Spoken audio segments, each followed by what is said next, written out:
Welcome back to the Bobby King Iraqi Dinar news channel. I'm your host, Bobby King, bringing you the latest, most critical updates straight from Iraq. Today's headline is intense. Don't forget to subscribe to my channel and support the work I do by hitting that like button, sharing this video, and dropping your thoughts in the comments. Let's stay informed and hopeful. Big changes could be right around the corner.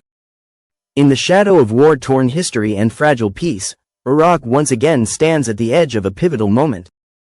As oil trucks continue to vanish under the desert sun and revenues intended for the people fill the pockets of smugglers and shadow brokers, the country is inching closer to what could be a historic legislative breakthrough. But hope, here, is always tempered with hard realism. The smuggling of oil from Iraq's northern regions, particularly the Kurdistan region, has become an open secret, an undercurrent of corruption and chaos that drains billions from a country still rebuilding itself from decades of conflict. The lifeblood of Iraq's economy is bleeding through cracks created by political dysfunction, legal ambiguity, and sectarian division. A senior Iraqi official recently gave voice to the frustrations that have long simmered beneath the surface. The smuggling of the region's oil will not stop until the approval of the oil and gas law. It's a statement loaded with more than just policy. It's a cry for national clarity, for economic justice, for unity. The law that could change everything. Iraq's long-delayed oil and gas law has remained stuck in political limbo since the mid-2000s. It is meant to clearly define the ownership, management, and distribution of the country's oil wealth between Baghdad and the semi-autonomous Kurdistan region. Without it, the federal government and the Kurdistan Regional Government, KRG, have operated in a legal gray zone, one that smugglers and middlemen have exploited for years. This law would, in theory, bring transparency and structure to the most vital sector of Iraq's economy. It would delineate responsibilities, enforce contracts, and create a framework to resolve disputes that currently fuel mistrust between the central and regional governments. And now, for the first time in years, the chatter is growing louder. The oil and gas law, along with the national budget tables, could hit the floor of parliament any moment. Some sources even suggest it may be tomorrow. The stakes couldn't be higher. What's at stake isn't just the law itself. It's the country's credibility. Iraq's economy is dangerously dependent on oil, with more than 90% of government revenue tied to it.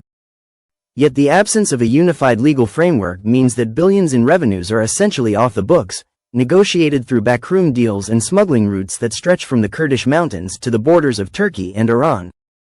Smuggling isn't just a criminal enterprise. It's a symptom of a deeper illness, a fractured state, uneven governance, and the absence of legal clarity. For ordinary Iraqis, the stakes are deeply personal. Delayed salaries, power shortages, a stagnant job market.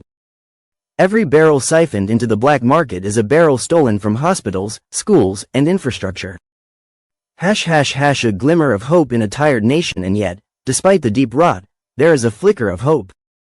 The renewed push to finally pass the oil and gas law suggests a political will that has long been absent. The timing is critical.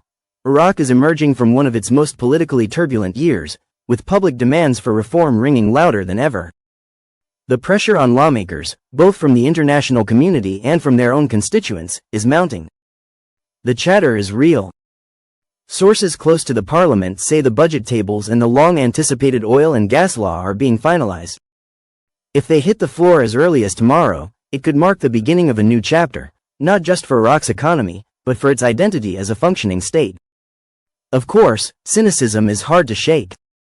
Iraqis have been promised reform too many times to count. Many are watching this moment with cautious eyes, trying, like you, like many, to stay calm. The anticipation is suffocating. The idea that one day could bring such a monumental shift is both thrilling and terrifying. Unity through law. Passing the oil and gas law won't be a silver bullet. Implementation will be messy. There will be lawsuits, challenges, and perhaps even violent resistance from those who benefit from the current lawlessness. But it would send a powerful message. Iraq is ready to move from chaos to order, from kleptocracy to accountability. It would also bring the KRG and Baghdad back to the negotiating table in a meaningful way, on equal footing, under a law that neither side can twist for its own gain. This could foster the kind of cooperative federalism that Iraq desperately needs to hold itself together. The waiting game for now, we wait. We wait to see if Parliament will rise to the occasion or buckle under familiar pressures. We wait to see if those who have grown rich from the shadows will finally be dragged into the light. We wait to see if Iraq can finally build a future on rules instead of rumors, on law instead of loopholes. And while we wait, we dare to hope.